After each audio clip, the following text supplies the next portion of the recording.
The opinions expressed in the following program are not necessarily those of Eastlink Community TV, its sponsors, or partners.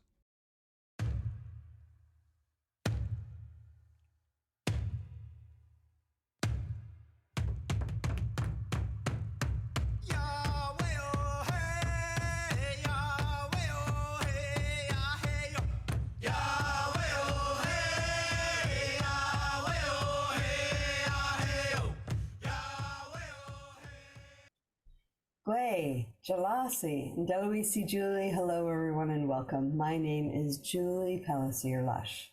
I was the Poet Laureate of Prince Edward Island from 2019 till about just last month.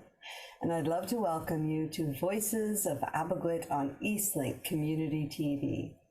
Eastlink Community TV is devoted to celebrating the rich history of the First Nations people on Epekwitk.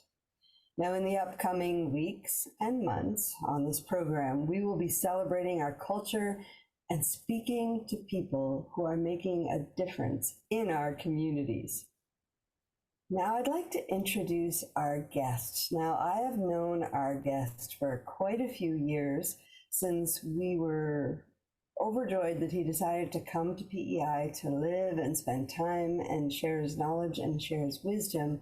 And I was so excited when he agreed to come on our show and share some stories and some of his knowledge with us today.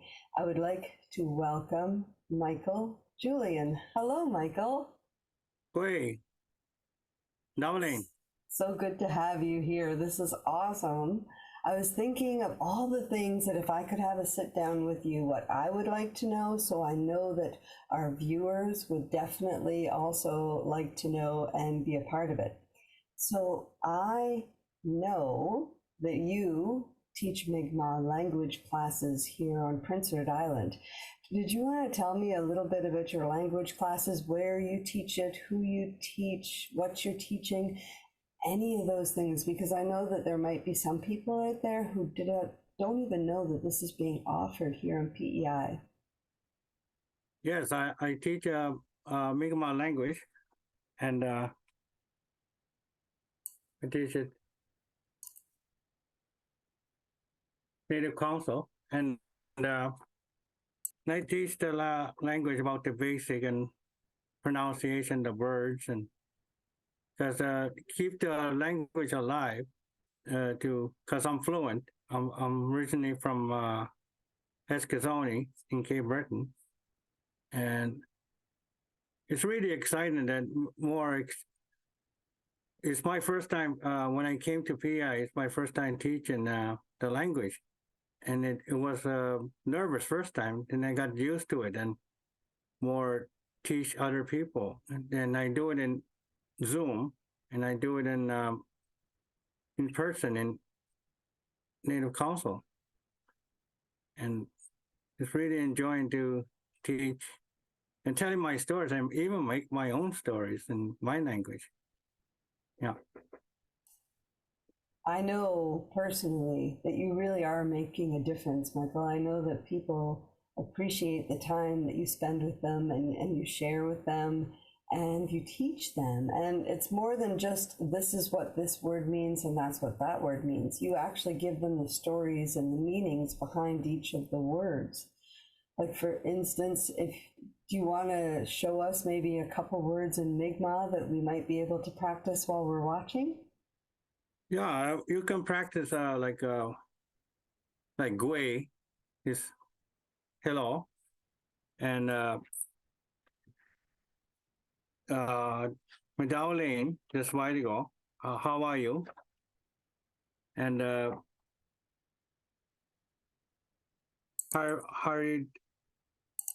how's it going, Medalia?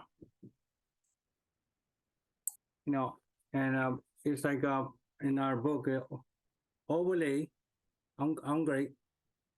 Like it's on our pages, even our songs too. Even we have songs like the honor song is everybody knows it. The honor songs. Never get with hand drumming, and we sing it together. And learning that language is hearing it all the time. When you hear the language repeated all the time, even the numbers. Yeah. Did you grow up always knowing your language and always being connected to your language, Michael? When I was in Eskasoni, growing up the language, but we didn't. I didn't learn writing. I just learned it from hearing, from my family, friends, visit each other, and talk, even ask questions to elders. What it mean, that word? We always asking, or listen to elders. You know, they have good knowledge. Yes, they have knowledge and they usually teach it in a really interesting way where they include stories and things like that. And another thing that I know that you do, and I always like to brag that I know Gojwa award-winning dancer. Every time I see you, and did you want to explain a little bit what the Gojwa is all about, Michael? Go to our history and back home, just celebration and for the Gojo, and people get together and get to know that Gojo. And before it was like you stomp your feet 3 times, right and left, and wave your arms too. And there's some techniques too. There's different techniques, not just that. There's more techniques, and the songs too. There's different songs, like the family made the songs, and now you go to places, to other reserves or any powwows. It's really good. So I hear that there's actually um, levels of learning while you're learning the Gojwa. And I myself, I think I'm probably at a level 2 with a bit of the arm movement, just a tiny bit of it, and a little bit of the leg work. But to become an award-winning Gojwa dancer, I mean, it takes a lot of skill and practice. And how would you go about it? I think it's how would you go about entering these competitions, and where would these competitions be? There's a competition at Skasoni in powwow. When I compete the first time, Gojo, and I was doing Gojo, was even other people from different reserves. They came from New Brunswick, and they have Gojo too. And that time I was dancing Gojo, but at the end I cartwheel. No, that's how I win. No, but I won the Gojo. Oh, that's so good that you won. But everybody clap and smile and happy. Yeah. Oh, that is amazing. Oh my goodness, Michael. Well, we are going to take just a short break here now, but be sure to keep watching us here on Voices of Epekwitk on Eastlink Community TV.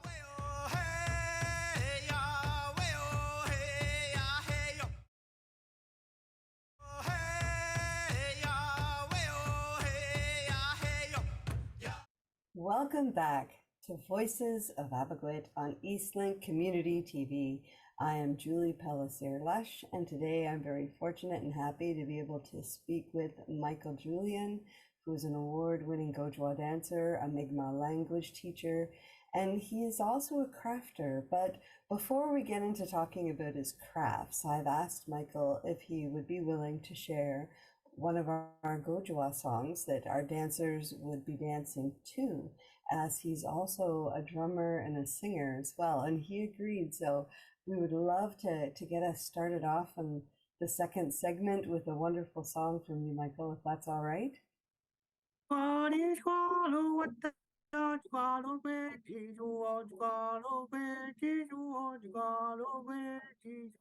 Get one in a get one in a get one in a get one in what is what that one did you want to follow did you want to follow did you want.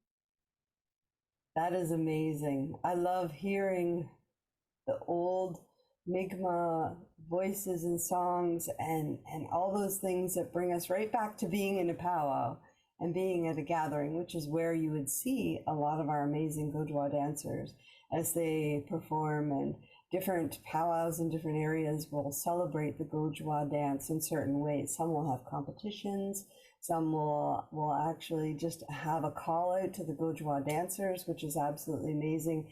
And every time I see it, it puts me in awe, because there is so much skill and talent, not even just singing the Gojwa, one of the Gojwa songs, but also to use those movements and to do the dance as well. But singing and drumming and language are not all of Michael Julian's skills. Michael Julian has spent quite a few years perfecting making beautiful Indigenous crafts that during the summer you can see him down on Queen Street selling some of the things that he's created, but I'd love to give him an opportunity to tell us about some of those amazing crafts that he makes. Yes, I've been my first craft was making my own regalia.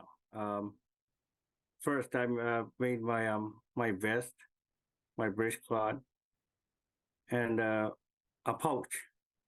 And I put a pouch. I beat it an eagle. I beat it, and more. I was like taught myself really. I taught myself to make my own regalia. But after that, more experience, and then I went to the United States, and with this regalia I was wearing, the dancers come around, and the first time see the, different styles or different, what I made, and the more I work with it, and if it breaks, I make it stronger. After that, I make it different. I make it more secure, or the regalia, or even do crafts. I read even wood carving, did beadwork, did leather, and so many things I made. And this now I did last year. I made teepees. I don't have it now, but I made a lot of teepees and woodburn. Maybe Julia will have it, and other stuff. Even painting. I do painting, and it's really experience. Even when I other community, they teach me how to make a Christmas ball or airing in other communities I've been to. And sometimes I do workshops to teach the teepees, all kinds of teepees. And Julia will display now with the you see. And this is one of his very, very beautiful teepees that he has created. And there's another one that's a little bit bigger, and it has a tea light in it. So it looks like the teepee is lit up from the inside. It's absolutely beautiful. And this one is designed for the MMIWG. So you can see the missing and murdered Indigenous women with the red hand. It's absolutely beautiful. And the different sizes, different shapes, different themes. Like I've seen some sports themes that you've done on some of them. Yeah. Sports team. Even the drum, I made this hand drum too. And I made this drumstick. But the wood, it came from Brackley Beach. And I picked it up there, and I made a drumstick. It's all natural, isn't it? Yeah, natural. It's beautiful. Yeah. So Yeah. what would it take to create a beautiful drum like that? To create a drum, it takes a while to soak the hide, and takes a while to I got teachers from other people, other tribes or my tribe. It's really good experience to learn how to make drums. Even I paint, and even Julie has my the drums. I have a beautiful one with the MMIWG. It's absolutely beautiful, the images that you painted on there. And would it be tied together with string Yeah, or sinew? Does sinew. yours have sinew? Yeah. And where does sinew come from? Sinew come from, like, I got them like in powwows or from friends. So you trade and barter Trade, different yeah. things to Yeah. create. Yeah. Yeah. That is an amazing way to keep the connectivity, especially with different crafters needing different things. So when you go to powwows, it isn't just the dancing and the singing and the gathering. It's actually time for you to trade for things you need, right? Yeah. And to have lots of powwow food, which is good too. Yes. And I'm going a lot of powwows like Nebraska, United States, Ontario, Newfoundland. It's really good to see other people and people from around the world. Yeah. That is amazing. And we'll get into that just a little bit more. Yeah. But we're going to take one more quick short break here now, but be sure to keep watching Voices of Epekwitk on Eastlink Community TV.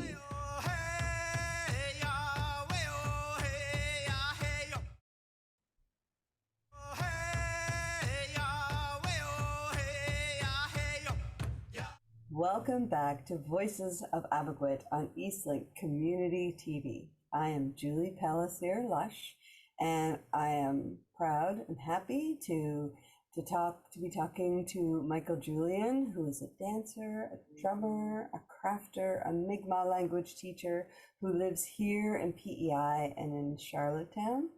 Now, what I wanted to talk about, and I know that this show is about our community leaders, the ones who sort of step up and help out when needed. And Michael Julian has been doing that as a language teacher and sharing his knowledge and wisdom with our communities. But one of the things I was thinking about is he wasn't originally born here in PEI, but he came and has been adopted into our Mi'kmaq family here on Prince Edward Island.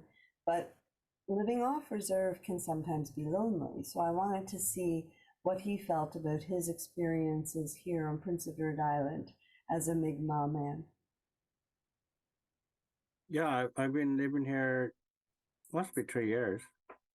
And the experience is, the community is really nice. They even smiles and say hi to you when you're walking around. And it's good because I'm originally from Cape Breton. And that's it, yeah. And do you find there's a difference between living in Prince Edward Island and living in Cape Breton? Yeah, Cape Breton, everybody knows me. They'll say my name louder or something. They're saying hi, and everybody knows me there. But PI more, experience and know people. Even I even experienced last year. I experienced being in Dickstown and being a background actor, and experienced by you, Julie, from you, and I was doing my dances and teaching you the language and the songs and selling you my crafts, what I make, and just help me. It's really good to help community and even Native Council and MCPCI and they could, and even communities like Scotchford, Lennox Island, and Rocky, they help too. Everybody helping. And I'm all welcome and being a PI in here, officers. I remember a couple years ago now when they first uncovered the unmarked graves of all those children at residential school in BC.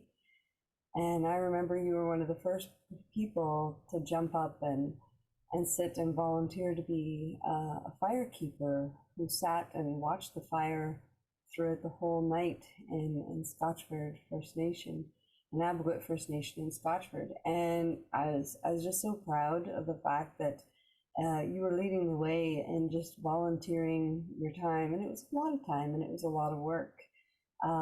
But do you remember much about that experience where you pretty much sat and watched the fire all night? Yeah, I was experiencing a fire in Scotchford all night long, all through the night. But one time, there was a thunderstorm, and I thought the thunderstorm was going to be coming towards me, but it didn't.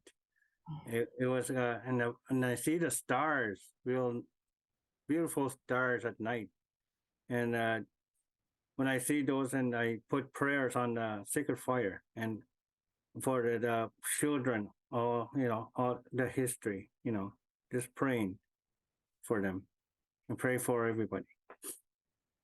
Oh my goodness, which is amazing. And I know a lot of our hearts were broken at that time. And I know that you do spend a lot of time volunteering your time to make sure that people learn our language, learn our drumming, our dance, and we so appreciate that you are willing to do this. Now, do you come from a large family, Michael?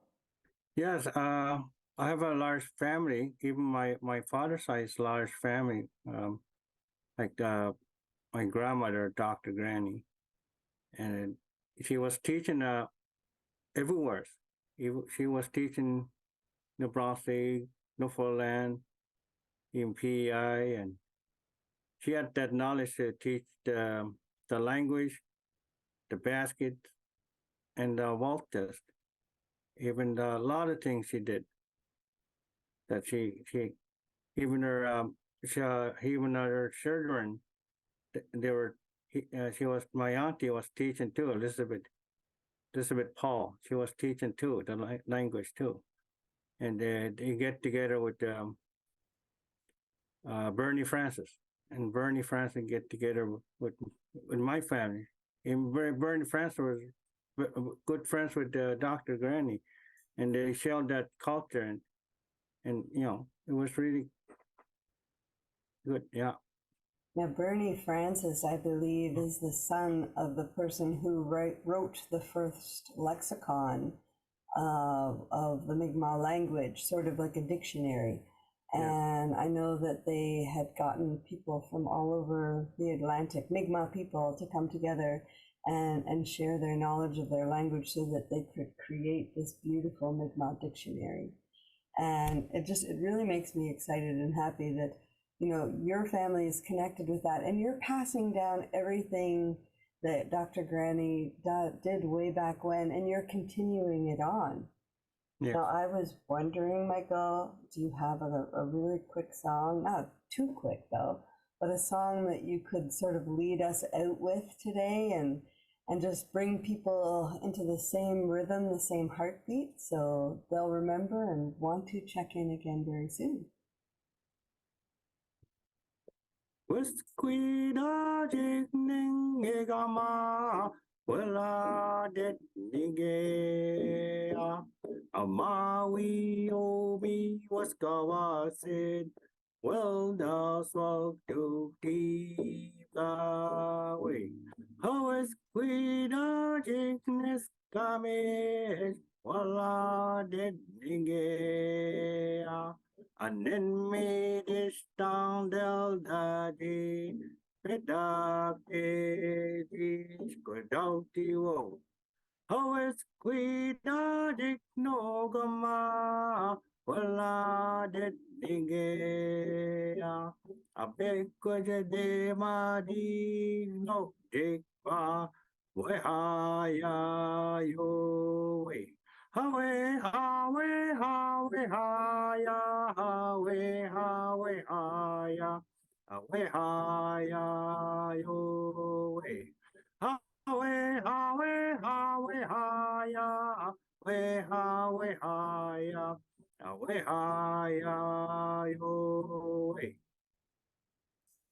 That's absolutely beautiful. And that's the Mi'kmaq Honor Song, isn't it? Gathering song. Oh, the Gathering Song. And that was also written by Elder George Paul, right? Yeah. It's beautiful. I love that song. It's such a way to gather our spirits and our hearts, and a great way to end our show today. So thank you so much for being a part of our amazing show, Michael. I've really appreciated having you come on and to share your knowledge and wisdom with us. And it's going to go all over Prince Edward Island and hopefully over the Atlantic, and you never know where it might end up. So thank you so much for your time, Michael. And thank you so much for being a part of our amazing show, Voices of Epekwitk with Eastlink Community TV. Be sure to tune in again for the next episode of our community change makers.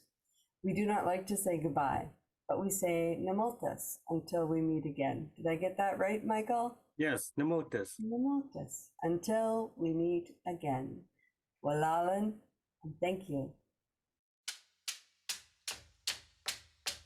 Gojo wakana, gojo wakana, gojo wakana, gojo gojo wakana, gojo wakana, gojo wakana, gojo gojo wakana, gojo wakana, gojo wakana, gojo gojo wakana, gojo wakana, gojo wakana, gojo gojo wakana, gojo wakana, gojo wakana, gojo gojo wakana, gojo wakana, gojo wakana, gojo